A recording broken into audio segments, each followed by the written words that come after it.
چاند اور سورج گرہن سے متعلق بہت سے خرافات لوگوں میں پائی جاتی ہیں۔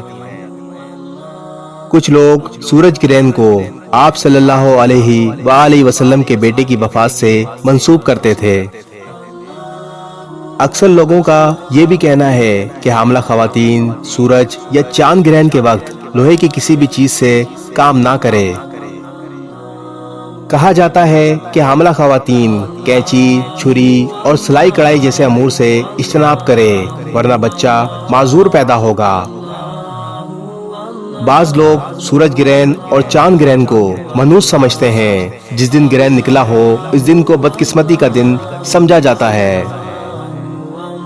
در حقیقت ان سب باتوں میں کوئی صداقت نہیں، یہ سب باتیں صرف اور صرف خرافات ہیں۔ چاند اور سورج گرہن سے متعلق ہمارے پیارے نبی کریم صلی اللہ علیہ وآلہ وسلم نے ارشاد فرمایا، چاند اور سورج گرہن قدرت کی نشانیاں ہیں، کسی کے مرنے جینے یا کسی اور وجہ سے نمودار نہیں ہوتی، بلکہ اللہ اپنے بندوں کو عبرت دلانے کے لیے ظاہر فرماتا ہے۔ اگر تم ایسی نشانیاں دیکھو تو جلد از جلد دعا، استغفار اور ذکر الہی کی طرف رجوع کرو۔ ایک اور روایت میں ذکر ہے کہ چاند اور سورج گرہن کو دیکھو تو نماز پڑھو، استغفار پڑھو، دعا کرو اور صدقہ دیا کرو۔ بخاری شریف حدیث نمبر 1059 1043۔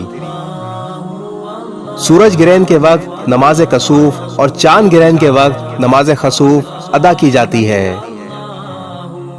چاند اور سورج گرہن سے متعلق خرافات ختم کرنے میں ہمارا ساتھ دیں اور اس ویڈیو کو جتنا ہو سکے آگے شیئر کریں۔ جزاک اللہ۔ اس ویڈیو کو شیئر ضرور کریں، ہو سکتا ہے آپ کے ایک شیئر سے یہ بات کسی کے دل میں اتر جائے۔